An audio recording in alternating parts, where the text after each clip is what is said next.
Hello and welcome to another spooky edition of Son of Kaiju Review. I'm Protomet. I'm Tank. And we're watching a movie that would have been more appropriate in the summer because it's Japanese and that's when the spooky time is. But we're here in the US where the spooky time is October.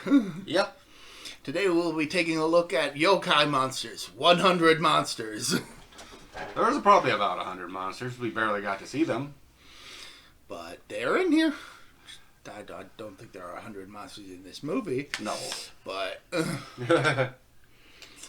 but it's a movie about yokai. Mm-hmm. So the movie starts off with a guy walking through the forest and he gets a big bear hug by this big hairy yokai with one eye. I do not know what that yokai is. I do know the names of some of the yokai that appear in this movie, but not all of them. I'm not terribly familiar. This movie was made by Daiei at around the same time that they were doing the Daimajin and Gamera movies, so it's pretty heavy on the special effects. Yeah. But like Daimajin, it is a period piece, so it takes place in like I want to say post-feudal Japan. Could be. It's definitely an older time. Yes.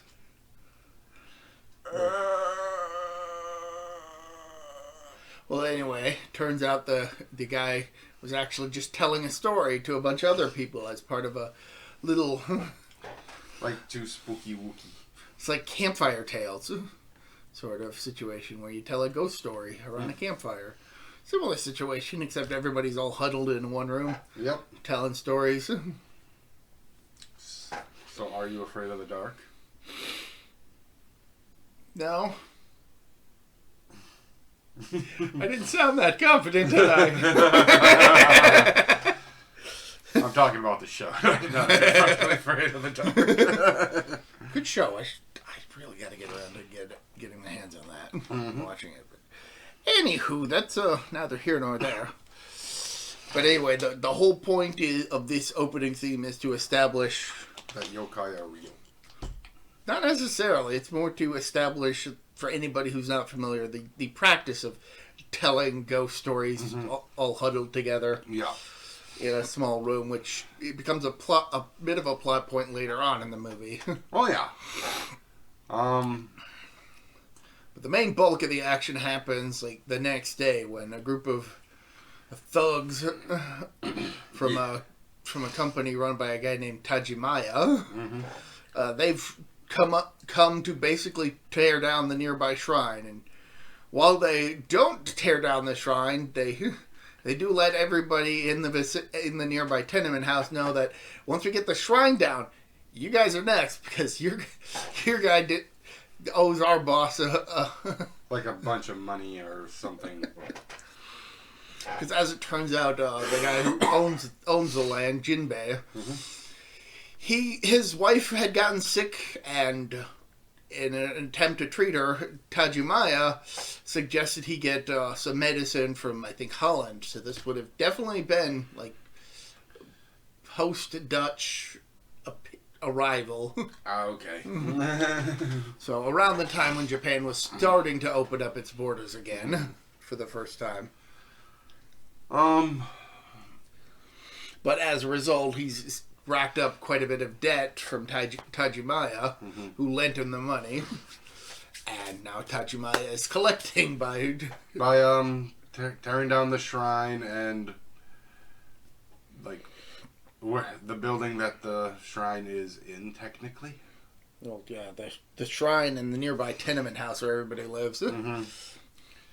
So that's the crux of the conflict of this movie. Yep. Tajimaya being a greedy businessman asshole. Yep. And getting support from a shady magistrate. Yeah, so he's just a double set of bad. Yeah.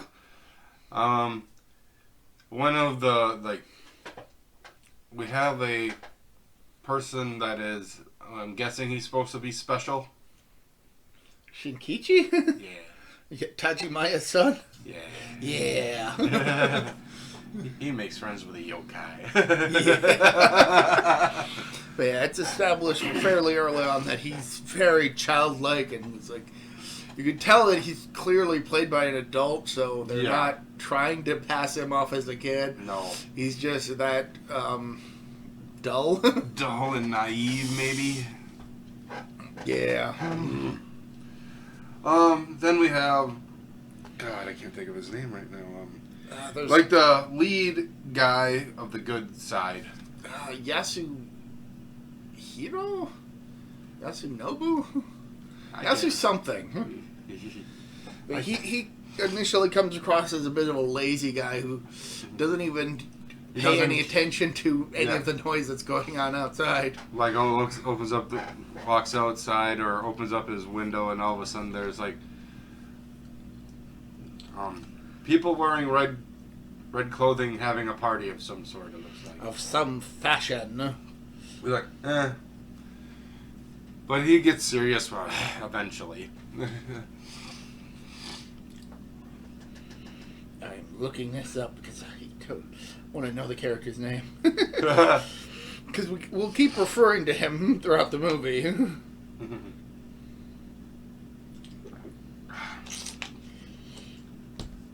Tachibana. Yeah, I'm not getting anything. Oh, wonderful. To be fair, this is a bit more obscure compared to the likes of Damaging, and you're not going to find any giant monsters in this, but this is a tokusatsu movie, so it technically counts. And a spooky one at that.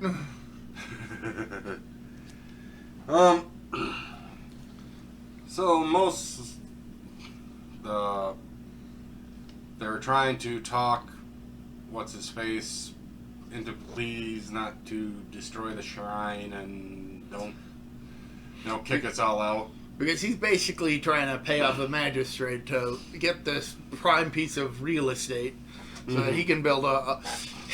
He's going to build a casino. No, he's not going to build a casino. He's going to tear down the shrine to build a brothel. Which is even worse. Oh, boy. Yeah. Oh, God. I forgot about that thought. That's what Tajimaya is doing. He's like, yeah, he's going to hell. A bathhouse. But so he gathers a bunch of the nearby rich folk who are in the area and have the power, including the shrine magistrate, the corrupt one that he's been conspiring with. And they have a small party that involves a storyteller coming in and telling 100 yokai tales. Yep. And one of them is a pretty well done story that's kind of a tangent for the movie about a pair of ronin fishermen who are fishing in a lake that's cursed, despite being warned not to. Yes, they catch a fish, and literally the lake tells them to put it back. They ignore it and head home, and the wife of one of the guys turns into a long-necked yokai that haunts them.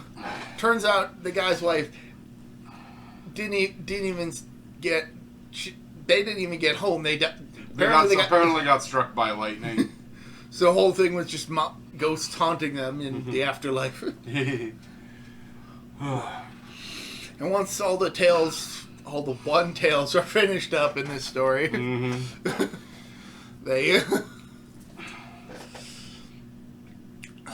they're about to leave, and the storyteller's like, well, we gotta perform the ritual to get rid of the ghosts after telling all these stories so that we don't get haunted.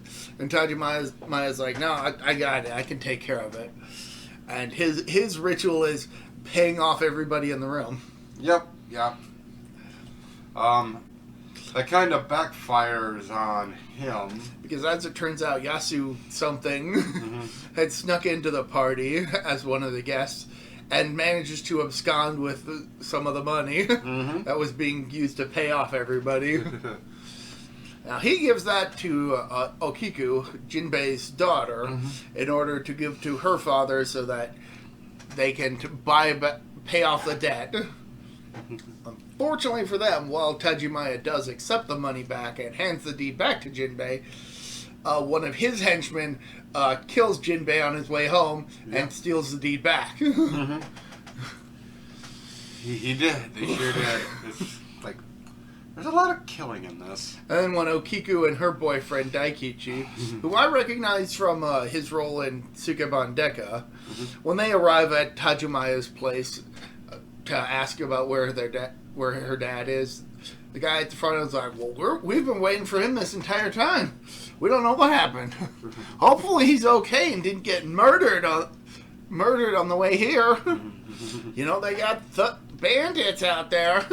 Yeah. So her father was murdered. They tried to get revenge. Because now the workers are showing up to start tearing the places down in the middle of the funeral. Yep. Because they don't care. They're assholes. They're evil assholes. But upon tearing down the shrine, they are immediately plunged into hell, basically. Oh yeah. They are haunted by a couple yokai. Nobarapebo. The faceless yokai. Like the head henchman is haunted by Nobarapebo, who basically disguises itself as all of his henchmen. Yep, and the lead henchman ended up killing all of his group. And then running back to Tajimaya's place for shelter. He ends up tripping and falling on an upright blade that one of his... Not quite yet. No. He runs back to the place. But while all this is going on, Tajimaya's son, Shinkichi, has befriended a Kasa Obake, an umbrella yokai, which plays around with him a bit, but then disappears when he goes to tell somebody about it. Yep. And at one point, the head henchman actually encounters Shinkichi, who turns out to be yet another Norapabo. Yep. The faceless yokai. And he runs into the mansion to tell Tajimaya. They go out to investigate and are haunted by a giant-headed ghost. Yep. Is just blocking the entranceway. Or the exit, I suppose. And they wind up on, like, the high road, and Tajimaya... in the midst of all the confusion of being scared by the ghost, Tajimaya tries to attack it, but ends up killing his own henchman. And then, during all the confusion, winds up falling on his henchman's already drawn blade. Yep. Ultimately doing himself in. So, like with the Daimajin movies, it's a case of divine retribution for the bad guys. Yeah. But the movie's not done quite yet, because no. we still got the crooked magistrate to deal with. And he is visited by what he thinks are Tajimaya and his henchmen. Except Yasu whatever, who is spying on the whole situation, is not seeing anybody except for the shrine magistrate. Because as it turns out, this Tajimaya is one of the yokai that are now haunting the magistrate. Yep.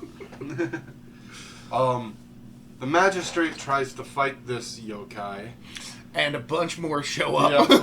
Yeah, after if the magistrate ends up getting like the slightest upper hand on the yokai, more yokai appear. And it's like, oh, you think you got the better of us? Nope. We're ghosts. We don't care. It's like, he tries to stab one, but then he ends up breathing fire towards him. He just this entire time, Yasu, whatever, is watching on. It's like, he's like, this guy is losing his mind because he is not seeing the yokai at all. And this ultimately culminates when one of the magistrate's assistants comes in to try and calm down his master and gets killed for it. Yes, he goes, "You have lost your mind." All of a sudden, he draws his sword at him and cuts him to his I guess one of his handlers down. And part of the reason that all this is happening is because the magistrate is aware that like the head magistrate had recently passed away, and they hadn't yet given the position to somebody else. Mm-hmm. So he was basically banking on a promissory note saying that he would get the position. Except turns out that Yasu, whatever, after the assistant is killed, reveals himself as being from the head office of the head magistrate. Yeah. So he's basically The second guy that if he dies, he takes over. well, not necessarily. He's more like a cop. He's more like an FBI agent in this situation, investigating a federal corruption case. He's just been disguising himself as a lazabout. So he manages to get his hands on the promissory note while the shrine magistrate commits suicide because he can't. Because he's a coward who can't face the consequences of his actions. Yeah. But because all this has gone on, the tenement house is fine. Everybody can go back to living their normal lives, and the yokai all parade out. They are by the way, at the same time they are carrying a coffin, like 2 coffins. I've noticed. I don't know if they were coffins or they were definitely cask-like. They could have been coffins. They very much could have been coffins. It looks like the thing that they put Sasuke in.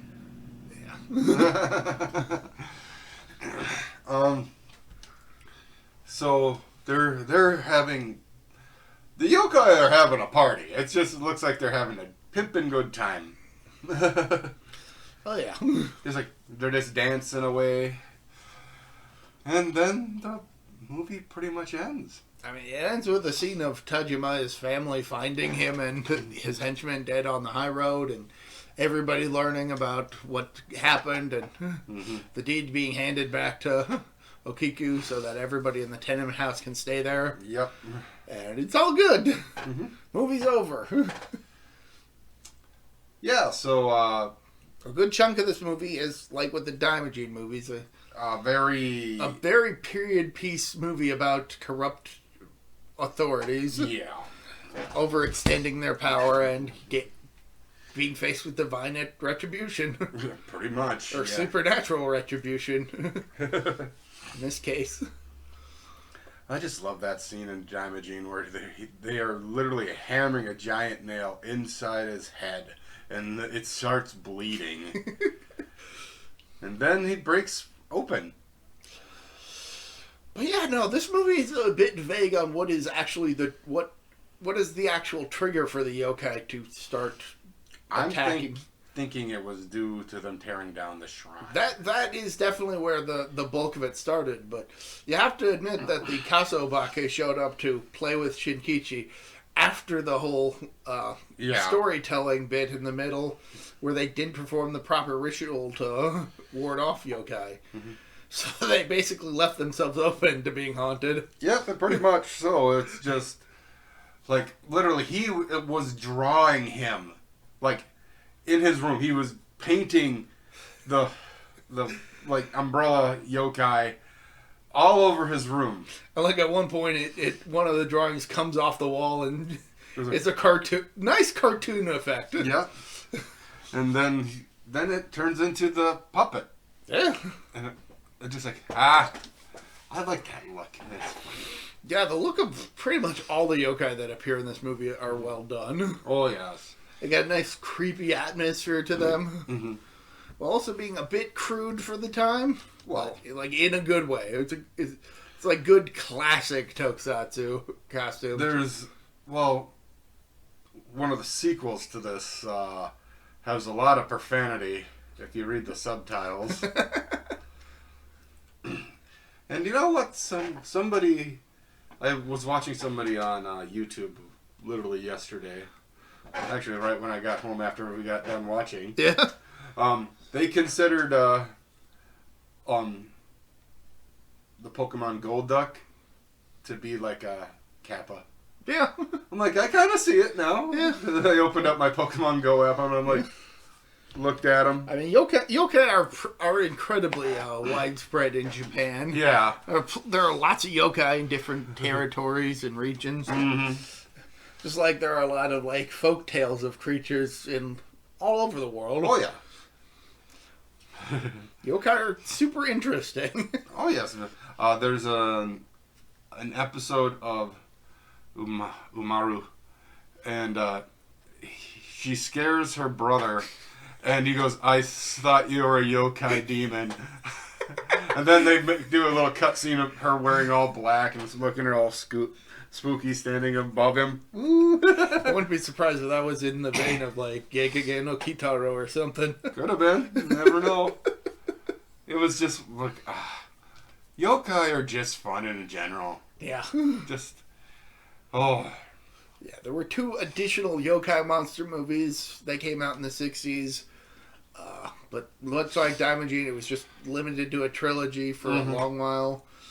And there was a reboot sort of sequel movie that came out in I want to say the 2010s or something. And then that eventually got a sequel that tied it in with Daimajin years later. You saying Daimajin is a yokai? I'm saying the Daimajin that shows up in that movie is probably a yokai. I'm saying the Daimajin that shows up in Daimajin canon is very similar to a yokai. Mm-hmm. He is a creature of vengeance, pretty much. Well, not in that show, but No. that has its own whole continuity that's worth checking out. Just I really liked the designs of each yokai that showed up. The long neck yokai was interesting. And there's a creepy atmosphere right when you need it. Oh yeah, exactly. That you can definitely tell when they're gonna appear because the music changes. It's all eerie. Yeah. That final scene where he is being haunted by I don't know how many, just walking, just try to turns around. There's another one. There's just like Yeah. just like to the point where he pretty much breaks down into the fetal position, and then some people show up and Yeah. he's like he got scared shitless. Yeah. And that's what their plan was. Yeah. This is a pretty damn good tokusatsu movie. Well worth checking out. Oh yeah. Especially during the spooky season. Oh yes. A lot of people might not think that the yokai might not look scary, but there's some that, can be like, oh, okay. Yeah, they're well done for this movie. Yes. It's not like a alien design or anything like that, but No, these are all based on existing yokai concepts. mm-hmm. So they're handled pretty well and done effectively for the yes. story that's being told in this movie. The puppetry plus the suit acting looks great. Oh yeah.